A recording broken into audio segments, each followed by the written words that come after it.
I see you found our little hiding spot in the universe. Don't get too comfortable. This is a place where you will find those with an experience that's out of this world, or possibly deep within your life. I welcome you to the Oracles with James Tyson. Lean forward and listen.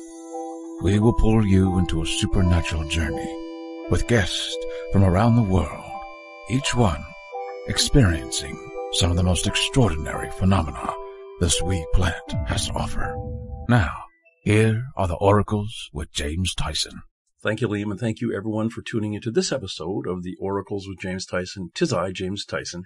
Yes, I've been tardy. I was down in touring from, where the heck was I, Washington to California and back. I went to Alien Con in L.A. I dropped into the Winchester Mansion in San Jose, the Preston Castle Paracon, or a ghost conference in just outside of Sacramento, and the Preston School of Industry. Where else did I go? I couldn't get into Alcatraz. Even tried robbing a bank, but didn't get caught. The shut down basically those tours until, when was it? I think September.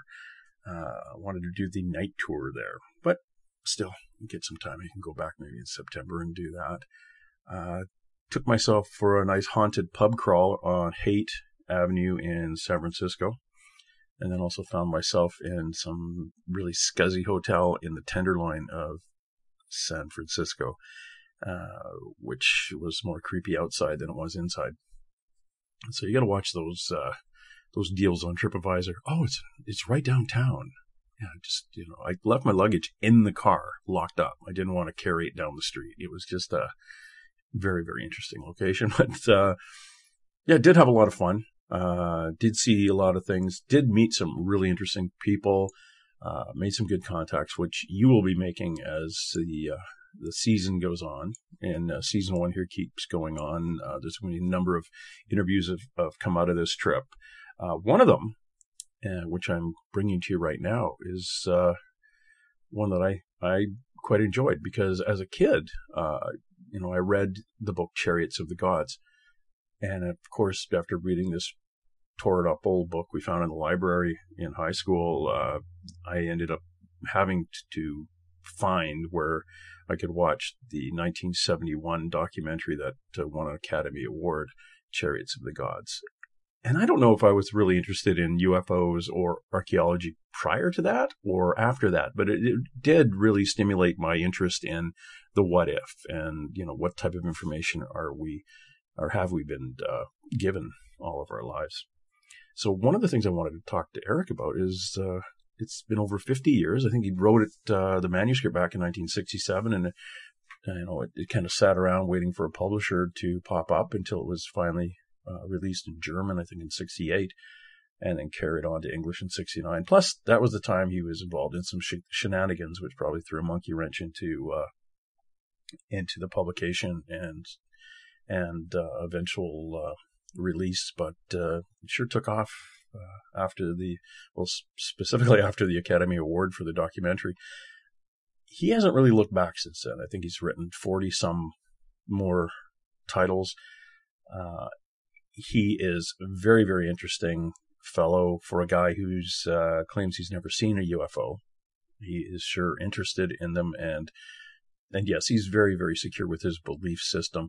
One of which is that what we may be calling God or gods, or have been for many, many centuries, are actually just visitors from another place that have come down here and shown up all modern and fancy, and us little human brains just look at them and saying, "Oh, you must be a god because you can fly, or you have given me a box full of fancy things, and it sounds really good, and I can hear things and static, and there's like things that glow around you, so that you must be a god."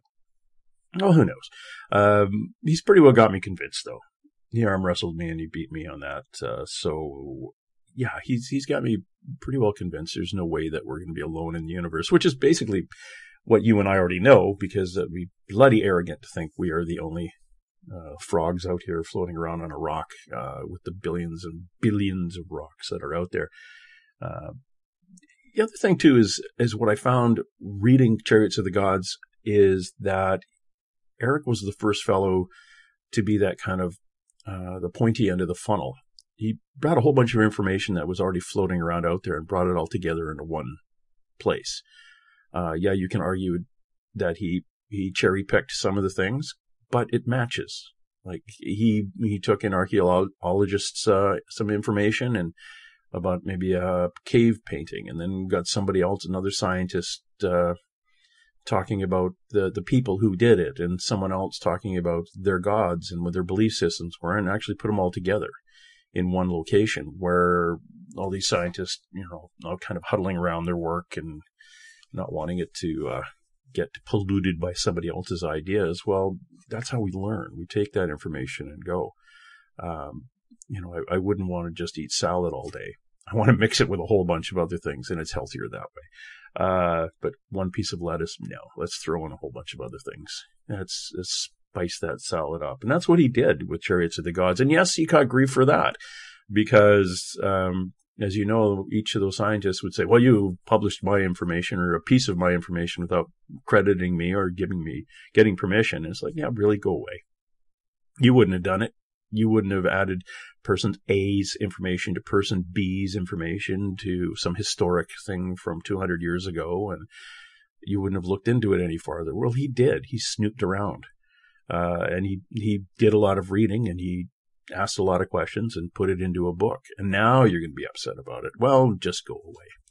I'm sure now when he writes books, he credits some scientist for saying something. But if you look back at even Carl Sagan's career, and, talking about, well, the cosmos is filled with billions and billions of planets.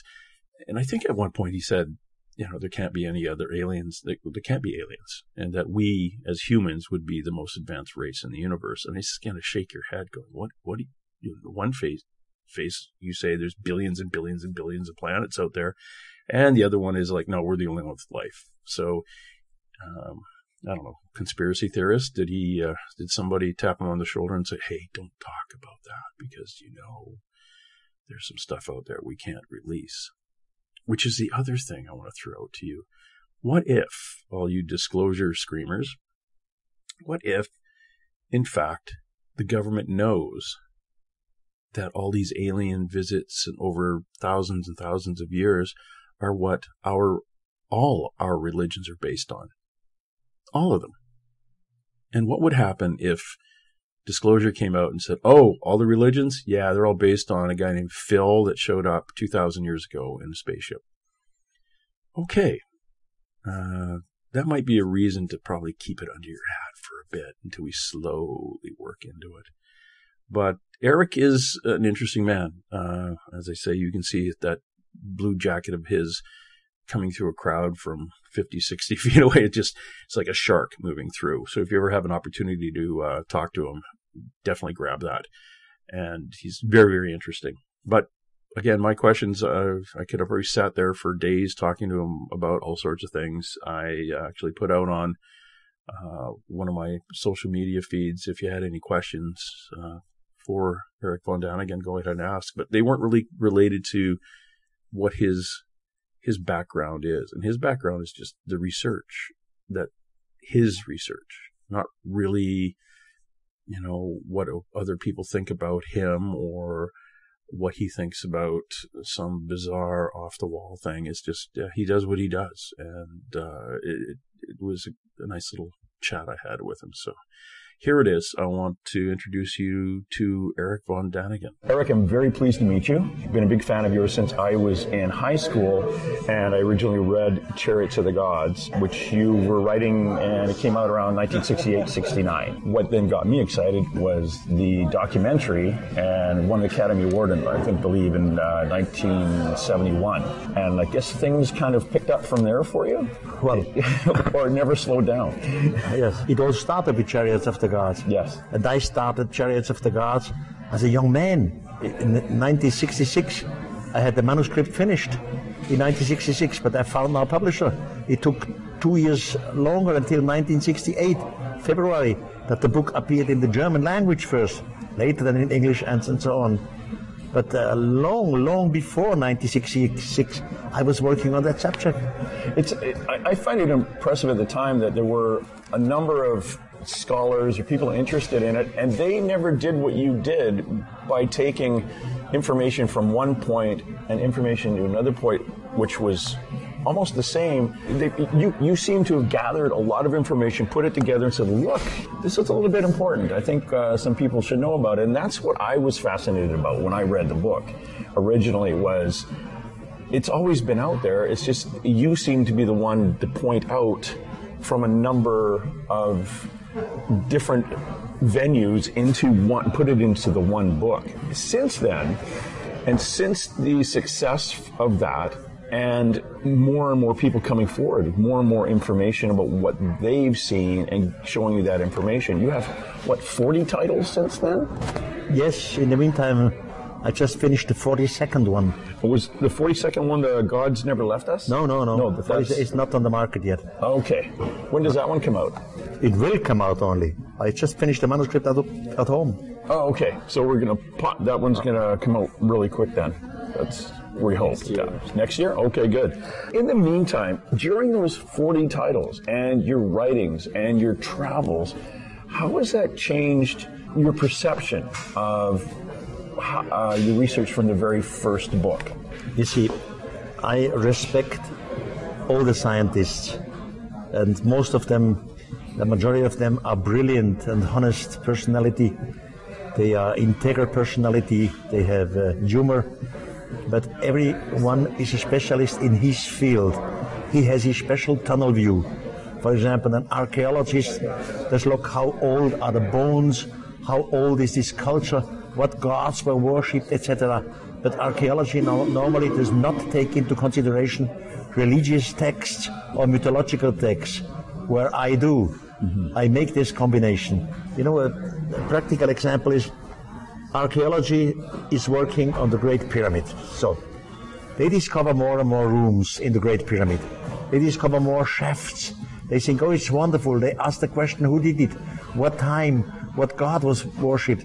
But they do not take into the consideration the Egyptian mythology, while I do. I know Ibrahim Abdul al-Makrizi, who was an Egyptian writer more than 1,500 years ago. I know that he's told the Great Pyramid was not constructed by a pharaoh with the name of Cheops, as archaeology says. The Great Pyramid was constructed by a pharaoh with the name of Saurit. And they precisely say Saurit is the same figure which the Hebrew community calls Enoch. Now I immediately jump into Enoch. Who was Enoch? So there is a book of Enoch. So I make this combination, while my friends of archaeology, they just stand by the pyramid and by the rooms in there. They don't make these combinations in their head. And that's the difference. And now since 50 years, the situation has really changed. I'm happy that slowly, the spirit of time changes. In the beginning, it was all crashed down. This is all ridiculous. Visitors from outer space, this is nonsense. Extraterrestrials could never have traveled from one star to another because of the distances, or extraterrestrials would never look like humans. They would look completely different, etc., etc. All these were reasonable counter-arguments. But in the meantime, we see how it works. Yes, it will be possible to travel from star to star. Of course, there could be out there forms of life which have nothing to do with humans. Maybe flying elephants or talking trees. It's all possible. But also human-like figures, because we are the offspring of another culture. So it all makes sense, slowly and slowly. The spirit of time has changed. Yeah, and it's coming, I find too, and for those people who were to say, oh, I don't think there's anything out there, with the billions of possibilities of other planets, it's the most arrogant way of looking at it, that we were the only ones on this little speck of dirt spinning around. There has to be. I am fighting against that since I'm working. On this planet Earth, roughly, we have two sorts of human. One sort is religious. It doesn't matter what kind of religion. The other sort or the other group is scientific. The religious group has been told that God made everything. The stars, the planets, the trees, the plants, but as crown of creation, God made us humans. The religious group, the scientific group, is convinced it's all just evolution, mutation, selection, but we are the top of evolution. Have you ever remarked that in both cases, religion, crown of creation, science, top of evolution, in both cases we look at ourselves as the greatest? Something like us does not exist anymore. We have a psychological problem. We don't want extraterrestrials, because if they do exist, if they were here, we are not the greatest anymore. And this has to be broken and will be broken slowly, slowly. Again, the spirit of time has changed. We have to become humble and to learn the universe is full of forms of life, and we are one of them. Yeah, and being humble, I think, is the hardest part for our ego-driven minds as humans, where we are the best, and we are, even if we break it down even to countries. We break it down in North America, break it down, my high school is better than your high school. Of course. My town's better than your town. Yeah. My gosh, we're getting into my universe is better than your universe. One of the other, the Fermi paradox. If the universe is so big and so old and there are countless opportunities for life, why have we not found aliens? I take that his paradox is almost an arrogant statement, because it says, why have we not found aliens? Maybe it was the aliens that originally were looking for us, and they found us and said, you know what, how about we just kind of keep quiet, we can intermingle with them and then move along, but until they get smarter, maybe we shouldn't interfere. So again, even going back to 1950 with Enrico Fermi, I'm thinking, why is it us that have to go look? We have a lot of proof in the meantime that we are not alone. But our scientific community, our SETI people, who are wonderful people, they don't look at these kind of proof. Short example. Every culture in the world has a calendar. And the starting point of a calendar is something very, very important for the culture. We Christians have a Christian calendar. The starting point is the birth of Jesus Christ. Something important for the Christians. The Muslims have another calendar. The starting point is Muhammad went to Medina. Or the Jewish community, we know, has another calendar again. The starting point for them was the creation. So, now the Maya in Central America, they have their own calendar too. The calendar of the Maya starts on August 11th, 3114 BC. What was the reason for the Maya to start their calendar on August 11, 3104? What was so important for them? We find it in the Maya traditions, the so-called Chilam Balam book. They say because at that day, the gods from the universe descended to the humans. They spoke the magical language of the universe. It's written in the Maya. That's all. This is a proof. But the scientific community, people like SETI say, come on, we cannot accept this. They don't even know it. They don't know these things. Or just recently in Austria, there they found tunnels. These tunnels existed since eternity. They were always there.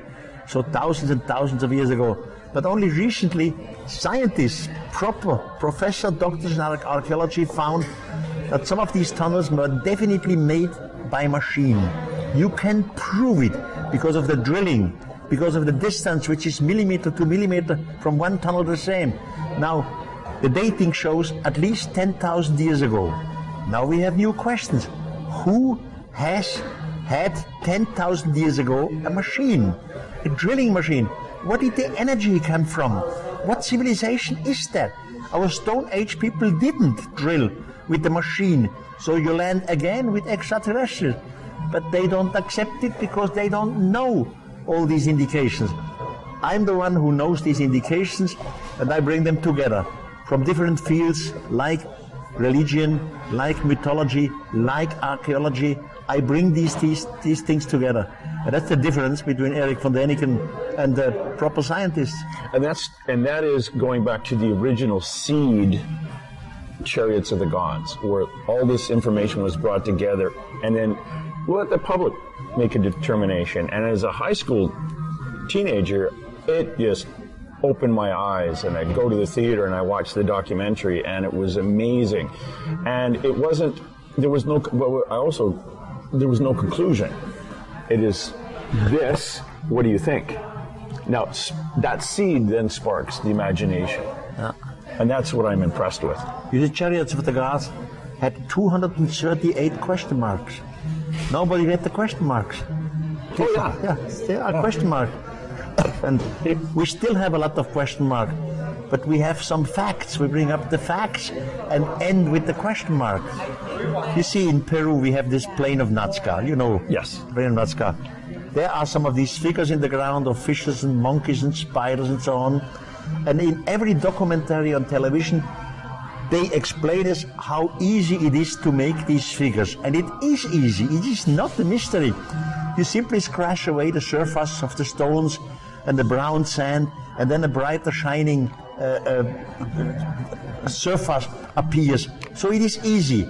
But they do not explain, and they do not show the public the gigantic lines ending abruptly, starting abruptly, mountains which are cut off completely from the top. They don't ask the question, how did prehistoric Stone Age men cut off a mountain?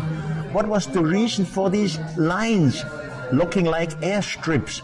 Now I have a question mark. I don't say it was an airstrip, but it looks like airstrip. Mm-hmm. But in archaeology, they only speak about these figures, fishes, monkeys, which are not a mystery.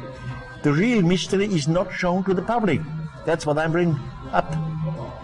And those lines now, they are now, the scientific community and the archaeologists are now coming forward and saying, yeah, there's actually lines like that all over the world.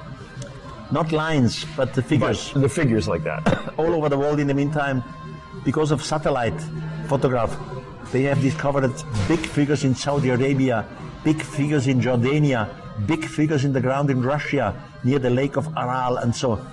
Now the question is, why have prehistoric society, which had no contact, the one in Saudi Arabia had no contact with the one in Peru, why have they made gigantic figures into the ground, which you can see only from the air? So they made it because they knew somebody was flying. Now Erich von Däniken comes and say, okay, I know the old texts. I know the Kebra Negest. Kebra Negest is the so-called book of the kings of the old Ethiopian kings. And there they describe clearly King Solomon had a flying machine. He was flying. They even give the speed, how fast this machine was. Then Erich von Daniken says, I'm sorry, we have old Indian texts. There in the book of Mahabharata, in the 5th book, you can read about flying machines, the so-called Vimanas. Now I connect these figures in the ground with the flying machines, what archaeology does not do. They don't even know about these old texts. And that's the difference. Yeah, it's marrying the two marrying the two sciences together and connecting them is what you do. Yeah. And that's the important thing. You go back into even the Chinese texts and the Japanese texts they flew in on dragons. Yes. And it was all about the same time period as other things were being reported as the time period, this is a real problem. Because of the different calendars? The different calendars, not only this, and some of their writings were destroyed in the past thousands of years. Many of the books and libraries were destroyed, and then they restarted to write from their memory what they knew. So you have writings which are younger, but the content is old too, and we don't have exact datings, but at least 10,000 BC. In your research, in your research in the last, we'll call it the last 10 years, as more and more disclosure, I won't really call it disclosure per se, but more people are involved in ufology and looking for other entities from other planets, and people are coming forward a little bit more, a little bit more disclosure from government documents and things like that. it seems to be checking off a few of the old question marks from the original book. It's like, we're getting closer to answer the questions. Do you think us as humans are ready for complete disclosure at this time? No. Our Western society is very well informed, and if someday ETs would land, let's say on a football stadium, or there would be an official contact, and some government or some scientific community like the SETI scientists would say, yes, we have contact with extraterrestrials, for the Western world, we would understand it sooner or later. We would understand it, yes, we were not alone and they are here. But some other parts of the world, for example, the Muslimic world, they would never understand it. For them, it's a shock completely. It would be for us in the Western world also a shock concerning religions. Mm-hmm. But, sorry, all true. You have a problem with religions, you will never lose God. You will never lose the concept of God. Mm-hmm. You know, just take into consideration that my idea would be, okay, so we have been visited by beings from outer space thousands of years ago. So the next question must be, where did they come from? What is their evolution? Then you can go on and say, well, they were visited from another solar system too. All right, and where did the others come from? So you can play back the game for thousands and hundred thousands of years. It doesn't change. At the end, you come to a starting point where in every respect, with religion, you say, here is God. You never lose God. I never lost my God. I'm still one of these figures who pray. And you were brought up Roman Catholic, and it was, yes, you know, it's... completely. I lost my Christian God, but I never lost God. Whatever God source. is. The source, yeah. Or, you know, the creator, yes. Whatever it is. Yeah. You never lose it. It just changes shape. Changes shape. Changes shape. I call it the spirit of the universe. I deal a lot with psychics, and I've yet to meet a psychic that doesn't believe in God, because they deal with angels all the time. So it's like, okay, we'll deal with that. Your research, the way it is now, and you know, you're not bouncing around at 40 years old like you used to, climbing up and down pyramids. Are you enjoying other influences? We'll call it like your appearances on the TV series Ancient Aliens. You have other people with their ideas coming in, and you often sit around like at conferences. We were just at AlienCon over a beer and kind of talk about what have you done, or what do you think, or give me an idea. Is that, you guys get together and kind of yes, bounce ideas? I am open to every reasonable suggestion, but only reasonable. I can do nothing with the flat earth or the hollow earth or all these things which definitely are unscientific. But with some connections, new brains, new ideas, I love it to discuss it. Mm-hmm. You know, I don't have to be right at every speech in public. My last words are, ladies and gentlemen, this is not the question of believe it or not. I turn myself in a tomb if some idiots come out and make out a religion of my way of thinking. It is not a religion. It is just take it into consideration. We were visited by beings from outer space. Take your logical consideration. If this is true, what happened? Will they return? How will we react? Why have they been here? For what reason? What do they want from us? Etc. We have to think about these things, which we did not in the past. In the past, we simply had to believe. You have in the Bible, you have a text, for example, the prophet Ezekiel. Now, Ezekiel describes in the first person that the vehicle flew down from the firmament. He describes the noise which the vehicle makes. He compares the noise with the thundering of a waterfall. He describes the wheels, the wings, the legs, the metal, etc. Now, in the past, my professors in my Catholic high school told me, Erich, he simply had a vision. He saw the Almighty God sitting on his chariot and flying around. And that was a reasonable answer at that time. But in the meantime, it's not a reasonable answer, because God, the real Almighty God, does not need a vehicle in which to move around from point A to point D.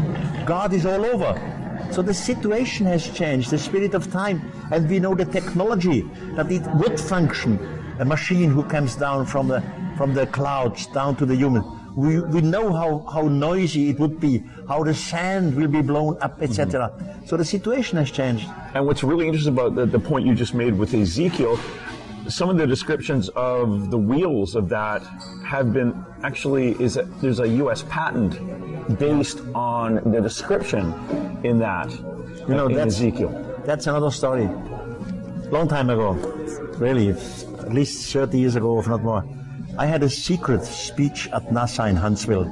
Secret because both parties agreed, the NASA who invited me and me, not go to public. In the meantime, that's over. In the meantime, we can go to public. And at that secret speech, I was talking about Ezekiel for about 10 minutes only. And later, the leading NASA constructor, engineer came to me, Mr. Joe Blumerick, and said, Erich, that was quite interesting, but you will never find technology in the Bible. The Bible, these are visions, these are illusions, hallucinations, but not technology. Anyhow, he was very friendly and open-minded. He said, now, I will, for the first time in my life, I will read this Bible and Ezekiel. I never did it before. And he became curious and suspicious. And he started to calculate phrase by phrase.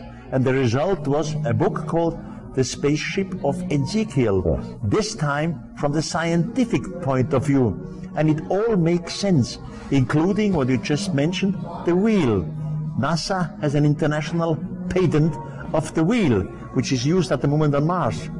So it all functions, yeah. And I look at it as Erich von Daniken, was a man who collected seeds from other locations and are planting them. Every time you have a talk, like this secret talk you had 30 years ago, you planted a seed that someone else picked up and expanded on.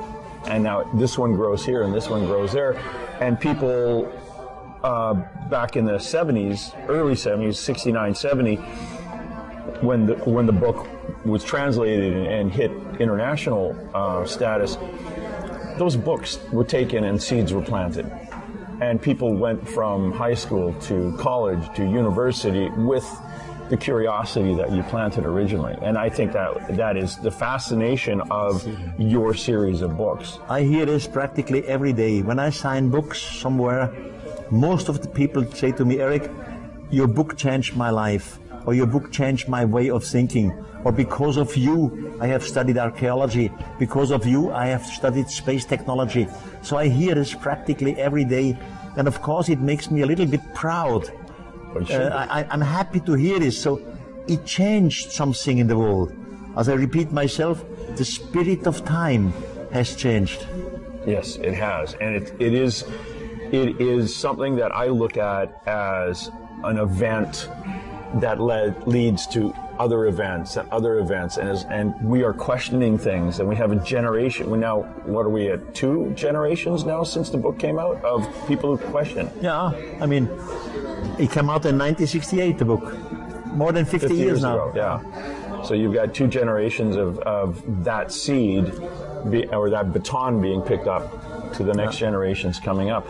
What do you think about those with the conspiracy theories that the government is working with aliens? In your opinion, and I'm going from an educated opinion based on the hundreds of people you've talked to and your research, what do you think is the reality behind that? I really don't know.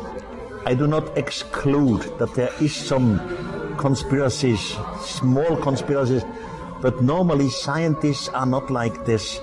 Scientists, normally, they are responsible and they try to go to the public. The problem is another one. Every scientist and every journalist wants to be reasonable. And this topic of extraterrestrial, this topic of Erich von Daniken's writing sounded to be non-reasonable, unreasonable.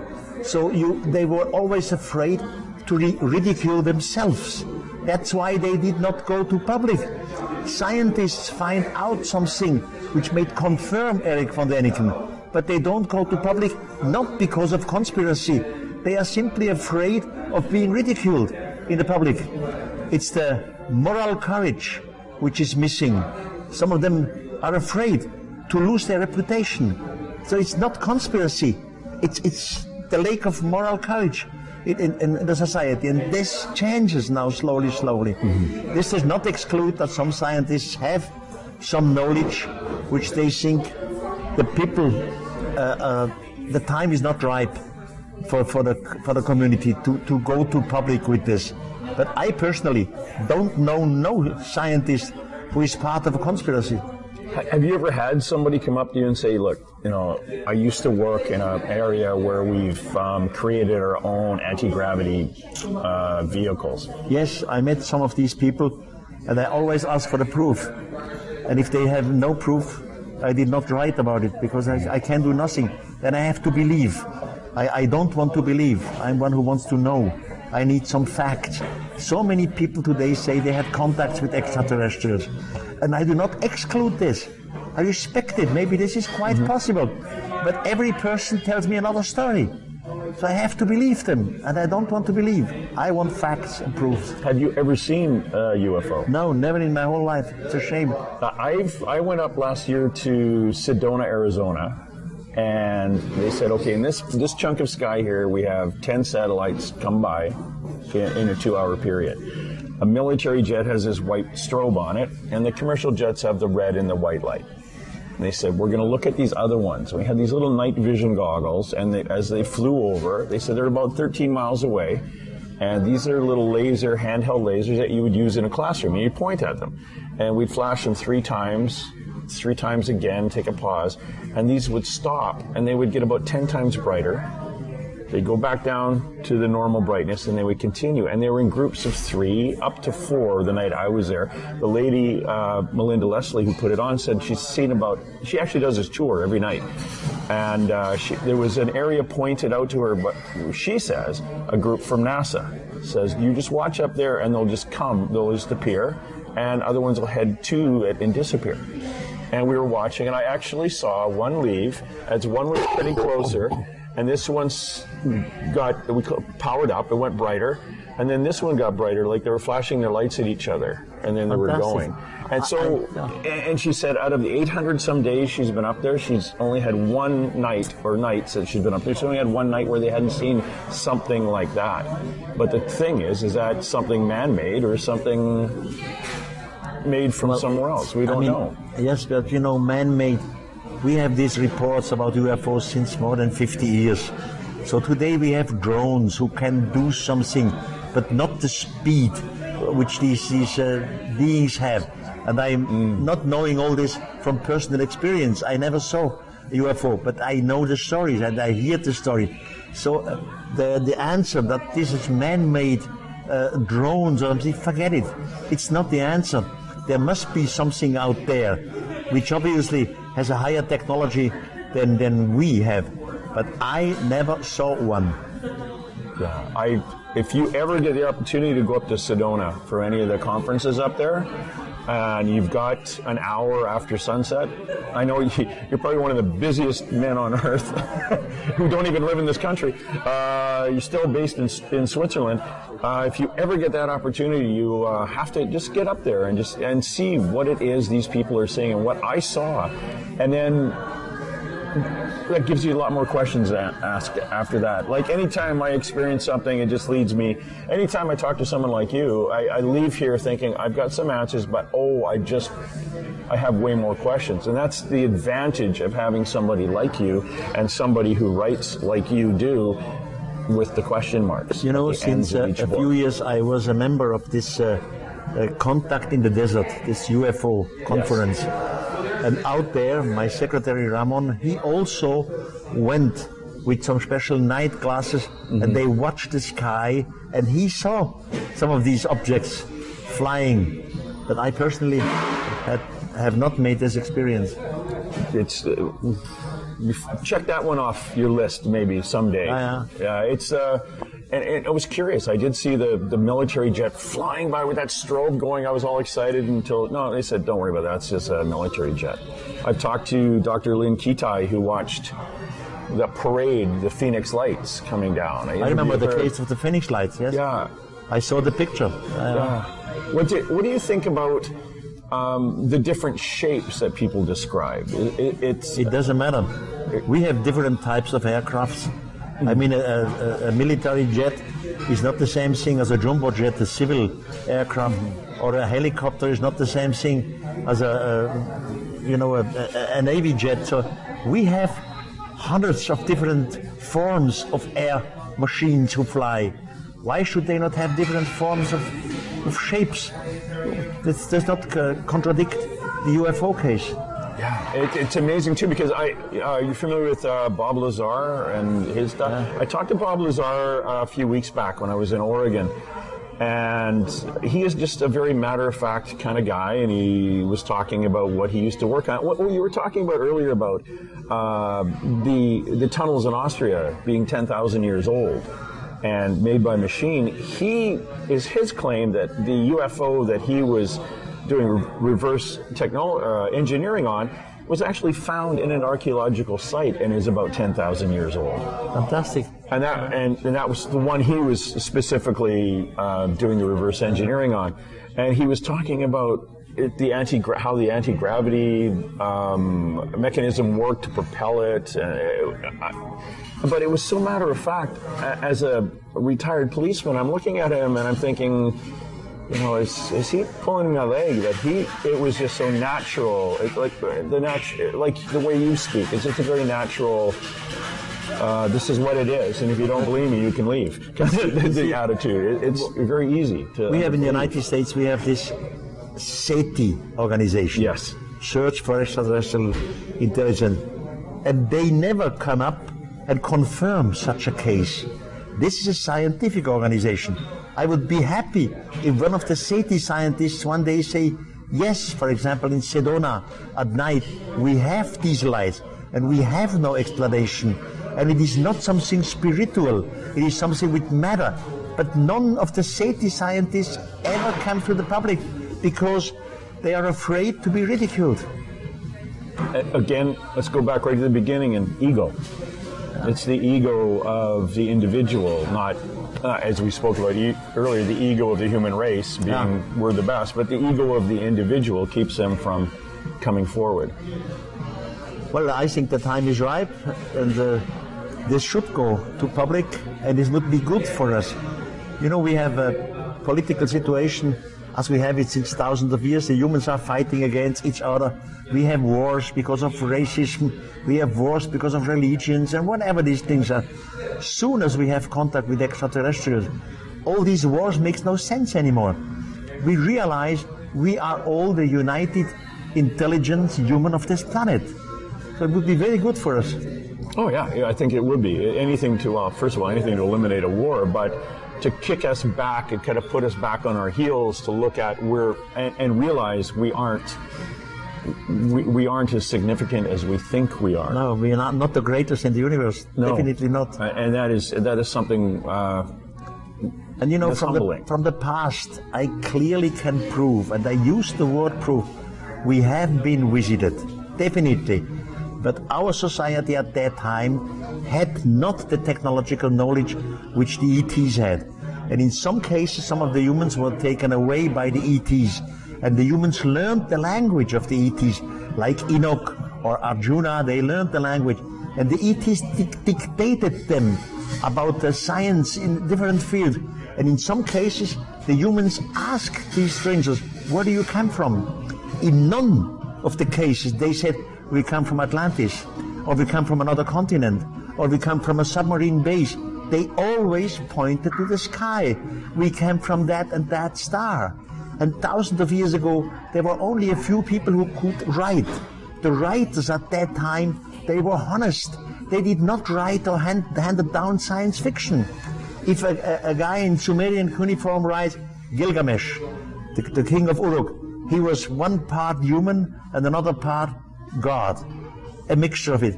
He said the truth at his time. Now today we ask, how is this possible? One part human, about simply by genetic design. It's possible today. It makes sense. Of course we are the product of evolution. I know this, but not only. There were always interfering, always mixtures between the ETs and us. And this again I can prove. I'm not just talking some nonsense. Look, Some 60 years ago, the Dead Sea Scrolls were found on the Dead Sea. And one of these Dead Sea Scrolls had the name, the Scroll of Lamech. Who is Lamech? Lamech was a shepherd, and obviously a rich shepherd. He had some hundreds and hundreds of sheep and animals, and he was traveling all the time to where the sheep had something to eat, where there was green grass. After some months, he came back to his home tent, and his wife, with the name of Batenosh, had just given birth to a child. And Lamech, the man, said to his wife, "This can't be my child. I was away too many months. It's impossible because of the 9 months." And the wife, Batenosh, she swore nobody had a sexual contact with her. She even says, dear Lamech, I had no contact neither with a shepherd or a soul or whatever. Now Lamech, what can he do? He loves his wife, but there is the boy, and it could be his boy. So Lamech goes to his own father, which was the biblical Methuselah, and asks him for advice. Methuselah has no answer either. He goes to his father, which is now the grandfather of Lamech, tell him the family story. And this was nobody else than Enoch. The same Enoch which was taught by the ETs, which later left as the first human in a fire chariot or a planet. Enoch says to his son Methuselah, tell your son Lamech that the guardians of the sky have inseminated the wife Batenosh without touching her sexually. He should accept this boy as his own boy and growing up as a human, and he should give him the name of Noah, because the guardians of the sky have decided to destroy this planet by a great flood. So Noah grows up. Now we are all descendants of Noah. So also we have our human evolution. We have some extraterrestrial genes in us, and our genetics today will be able to prove this. Was etwas trinken kannst, kann ich nicht mehr schnurren. Ein Glas Wasser oder etwas? Nein. Sorry, no. So and this is only one example, the Lamech scroll, that we know there was a contact between humans and extraterrestrials. Now the critics always come, Derek, this makes no sense. I'm sorry. Take an example with an apple tree. We have on this planet an apple tree. Now our scientific community can clearly prove the roots of this apple tree has grown up on this planet. They go back thousands of years. They can prove an original apple tree, etc. But then, during the 10,000s of years, we humans come, and simply by grafting, we change the apple. Doing grafting, you don't even have to know something about DNA. It's not grafting. But we interfered in the apple tree, in the evolution, so that does not contradict the evolution. It's just one step further. So it's not a mystery. And we are humans. We have grown up on this planet, but not only. We have some extraterrestrial genes in us. One of the things that I had a couple of years ago on my radio show, we had a psychic come through, and it's about 2014, 2015, psychics around the world who talked to a spirit guide or whoever they communicated with at the time. A number of them from around the world said their spirit guide backed off and an ET came in. And the ET that came into Joanna, we called him Rob, just for the sake of adding a name to it. And he was telling us about Bigfoot and something who protected Bigfoot called the Echo, E-K-K-O. And that was an extraterrestrial being who was keeping humans away from we'll call it the animal that was the Bigfoot. And this extraterrestrial being would show up as a Bigfoot and would stand behind the tree and wave at the human over here, and the human would go around the tree and it would be gone. And then all the stories come out about shape-shiftings and multiple dimensions. Well, what this was doing was, while the family was running away to the east, it was taking the humans to the west, trying to keep it away. And the questions were, well, why would it do that? And it was that the Bigfoot itself was the original core DNA.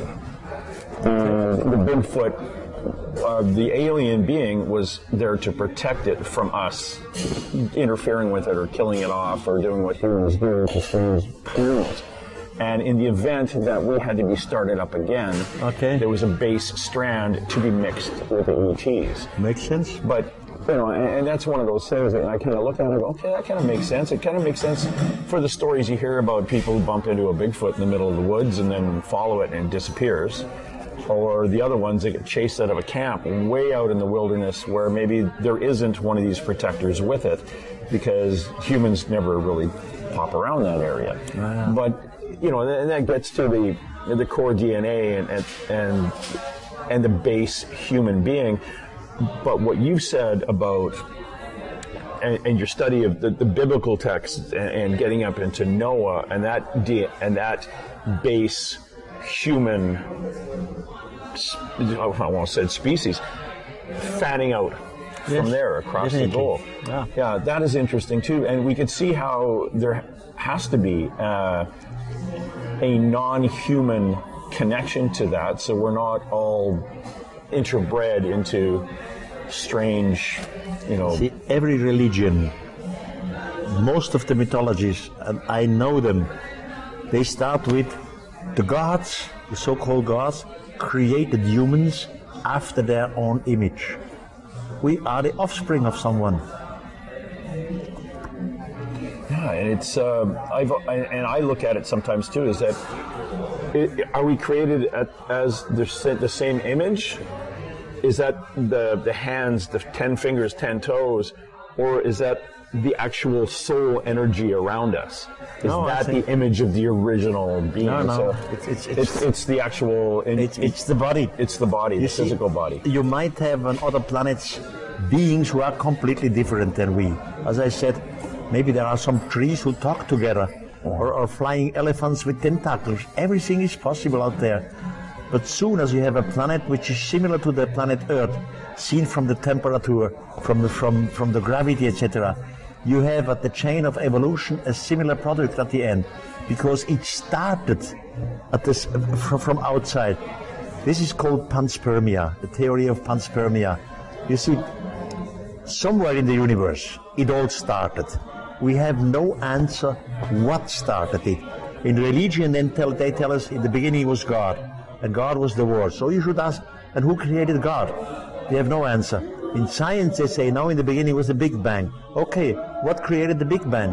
The original atom. So we have no answer. So somewhere it started.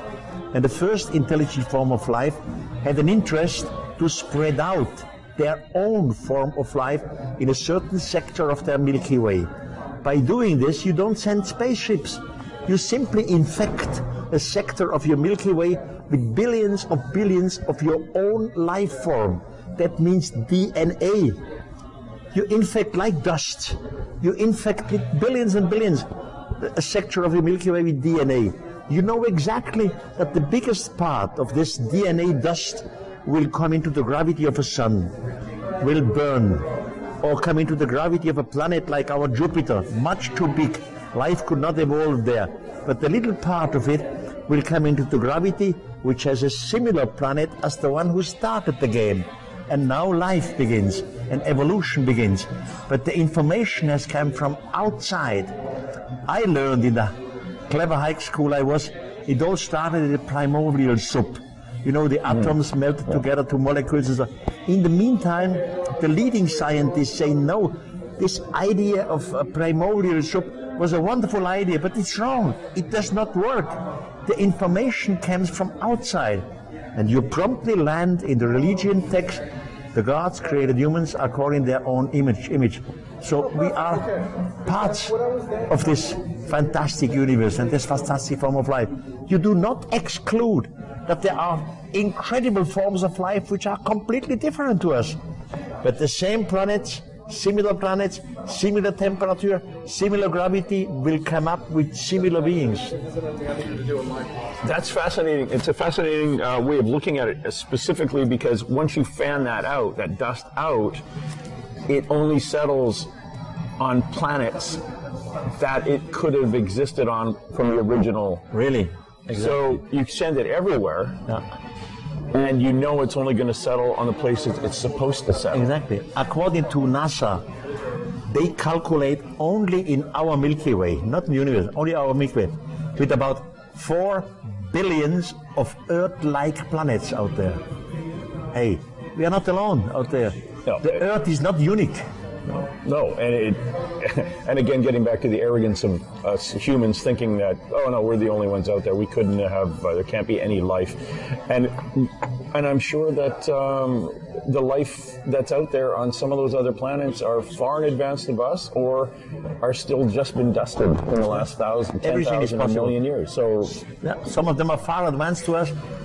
They were able to come to us with spaceships, which we are not able today. And others might still be primitive cultures still today. And that's the purpose why we live. These extraterrestrials created intelligent humans. Because we should create intelligence, we should create science, we should create technology. That the goal is the human race, sooner or later, must be able to construct a gigantic mother spaceship. And we go out there too. We spread out the intelligence in the universe. That's the purpose of our life. yeah, and I think even looking within our own solar system is looking too close. Yes, of course, I think we have to move out, and eventually, over maybe another 1,000 years or so, if we haven't left then, we'll be able to figure a way to get through wormhole or whatever else we can enter into or discover. We can move into an area and quickly get to one of those planets. Because even at the speed of light, to go from one end of our solar system to the other is, many generations. The speed of light isn't that fast. You don't need, of course, there are speculations or theory that there is something like overspeed of light. All these theories of wormholes and universes, but you don't need it. If you have a generation spaceship, which only reached 2% of the speed of light, only 2%, which is nothing, which is very slow. The distance of 10 light years you would reach within 500 Earth years. What's that? Nothing. 500 generation. Yeah. On the spaceship generation, grow, multiply, etc., etc. So that is the seed, and if we send out a few of them, Yeah, of course, and that continues. that's really interesting. It's amazing to talk to you about this, Mr. von Daniken. I really appreciate your time. I know you've been very, very busy here in Los Angeles after Alien Con. You're heading back home tomorrow to Switzerland. You've got another appointment coming up in very, very shortly. 10 minutes. I don't want to keep you too long, but again, I really appreciate your time, and I'm looking forward to your new book coming out next year. And I got to be honest with you, I haven't read God's Never Left this yet. But you should read this. That's a good one. That's a sequel of Chariots of the Gods. So that is on my to-do list. It's on my to-do list, actually. That's I'm going to pick that up and head home with it. And that one is definitely something that I'm going to do. And I'm going to look forward to your book coming out next year. A pleasure to meet you. And then the one after that, and the one after that, You are a very intelligent personality. It was a pleasure to talk to you. Okay, thank you very much. Again. All right, that's it. Let's roll. And hey! Let's be careful out there.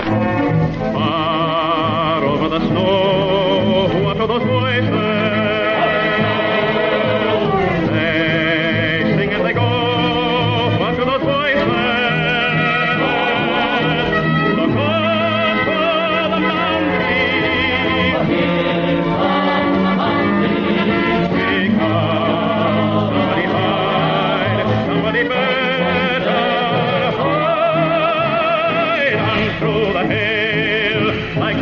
Angry wolves on the trail. We are after you, dead or alive. We are out to get you, dead or alive. And forget yourself. If you're the one, better run away. Son, you are done. Throw your gun away. Here come the Mounties to get the men that are now.